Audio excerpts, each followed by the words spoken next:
krisis yang terjadi antara Rusia dan Ukraina sampai saat ini video ini dibuat masih terjadi. Nah, sebenarnya apa implikasinya krisis yang terjadi antara Rusia dan Ukraina terhadap struktur tata kelola hubungan internasional? Mari kita diskusikan. Baik, selamat datang di channel Tirta Musitama. Di channel ini Anda semua akan mendapatkan tips, trik tentang belajar dan sukses di perguruan tinggi di khusus segmen 5 menit per HI, 5 menit belajar hubungan internasional yang membumi. Nah, topik kita bahas masih hangat tentang invasi Rusia ke Ukraina. Nah, selalu saya katakan bahwa pilihan terminologi mengatakan apakah itu invasi, serangan, krisis, konflik, itu sangat tergantung kepada perspektif apa yang kita gunakan. Baik, di video yang lain saya sudah membahas tentang itu. Nah, sekarang kita akan membahas pertanyaan yang juga muncul dalam beberapa webinar yang saya ikuti, webinar yang saya menjadi narasumber dari berbagai media maupun asosiasi, organisasi kemasyarakatan. Nah, ada pertanyaan yang menggelitik, yaitu apakah konflik yang terjadi ini antara Rusia dan Ukraina ini akan menuju suatu struktur dunia yang baru, akan membentuk struktur dunia yang baru. Nah, sebelum saya menjawab kesimpulannya apa, nah saya akan mencoba memulai dengan apa yang dilakukan Rusia bisa kita artikan, bisa kita maknai bahwa Rusia berusaha sedang menulis kembali, rewrite gitu ya, tata kelola global atau tata kelola hubungan internasional. Nah, tentunya dalam tata kelola global ini ada aktor-aktor yang terlibat, ada struktur yang terbentuk, ada mekanisme, ada peran-peran masing-masing aktor, dan ada kontribusi yang diberikan oleh aktor-aktor yang dominan. Nah, kita tahu saat ini memang kita tidak bisa menyebutkan hanya struktur dunia yang bipolar ya, di mana satu sisi Amerika Serikat dan sekutunya, satu sisi mungkin Rusia atau China di sisi yang lain. Ini sudah lebih kepada beberapa dengan polar-polar yang banyak ya gitu. Tapi mungkin yang sangat dominan adalah dua kekuatan tersebut. Nah, kalau demikian, apakah ini akan menjadi satu dunia yang baru dengan adanya krisis ini? Nah, yang pertama tentu kita akan lihat aktor yang terlibat. Nah, aktor yang terlibat saat ini memang Rusia ya, dan Ukraina sebagai proksi yang di situ diharapkan Rusia menjadi zona netral yang demilitarisasi begitu ya, yang sebagai buffer antara timur dan barat begitu, dalam hal ini Amerika, Uni Eropa dan sekutu-sekutunya. Nah, kalaupun ada struktur dunia yang baru, sekarang siapa aktor yang terlibat? Apakah ada aktor-aktor baru ataupun juga aktor-aktor lama? Nah, kalaupun ada aktor-aktor lama, kemudian aktor-aktor itu apa kontribusinya yang akan diberikan oleh mereka dalam rangka membentuk suatu tata kelola yang baru.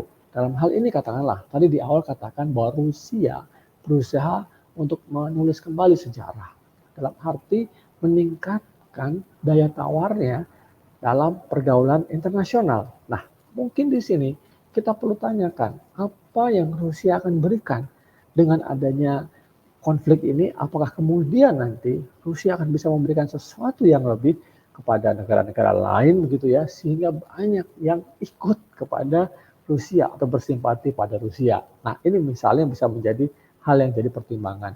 Yang kemudian apa mekanisme ya hubungan antara aktor kalau itu akan terbentuk struktur yang baru, atau ketika Rusia akan memimpin misalnya, atau Rusia akan menguat, apa yang ditawarkan Rusia ya, bagaimana hubungan itu beda mekanismenya dengan yang sekarang atau yang existing gitu, yang sekarang terjadi. Apakah akan lebih adil, lebih seimbang, lebih menawarkan hal-hal yang positif bagi negara-negara atau aktor yang terlibat. Nah, misalnya itu semua mengarah kepada adakah keunggulan dari struktur yang baru. Nah, ini penting. Ya, tentu kalau ada struktur yang baru, ya, tentu kenapa menjadi baru? Apakah yang lama sudah obsolete? Kalaupun yang lama sudah ditinggalkan, kenapa? Apa alasannya? Nah, di sini kalau kita sampai berimajinasi atau menganalisis bahwa krisis atau perang atau serangan Rusia terhadap Ukraina ini akan menuju kepada suatu struktur yang baru, tentu kita harus bisa menjawab pertanyaan-pertanyaan ini. Lalu juga saya sampaikan tadi sedikit di depan bahwa peran masing-masing aktor itu juga sangat penting. Tentu dalam hal ini Rusia menjadi tokoh sentral. Tapi apakah kemudian siapa lagi? Apakah Rusia juga kemudian bisa menjadikan katakanlah struktur yang baru ini suatu tawaran yang konkret, ya, tidak hanya dalam konteks mungkin ekonomi, tapi juga politik.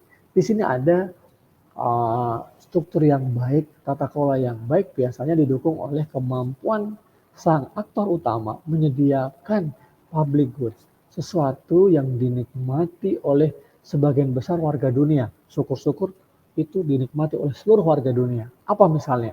Misalnya persoalan keamanan, soal kemudian soal mungkin ekonomi, bantuan ekonomi, kestabilan ekonomi, investasi, perdagangan, dan juga perlindungan-perlindungan mungkin dalam hubungan sosial kemasyarakatan atau bisnis. Nah, dengan melihat hal tersebut, ya, kemudian apakah konflik Rusia Ukraina itu akan menuju suatu struktur dunia yang baru?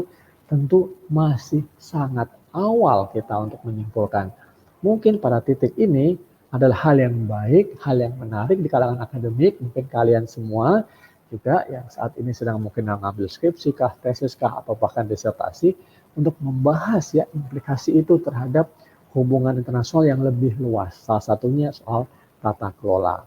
Nah, seperti saya sampaikan tadi, tata kelola menyangkut aktor, mengatur struktur, mekanisme hubungan antara mereka, peran di antara mereka, keunggulan, isu-isu yang ditawarkan, dan mungkin untuk menyimpulkan, saya rasa sampai tahapan ini, sampai video ini dibuat, yang mungkin bisa kita sampaikan adalah bagaimana menjadikan konflik ini membuat struktur dunia, tata kelola dunia akan menjadi lebih seimbang. Nah, memang ukuran seimbang itu juga mungkin akan sangat subjektif. Seimbang menurut siapa gitu ya. Kalau Barat pasti akan mengatakan, oh saya tidak mau seimbang. Paling nggak menurut perspektif negara-negara Barat. Nah, tapi paling tidak Rusia akan mengatakan bahwa ini saya juga bisa melakukan sesuatu yang menurut saya untuk lebih seimbang. Sehingga pengaruh Rusia dalam hal ini menjadi lebih kuat.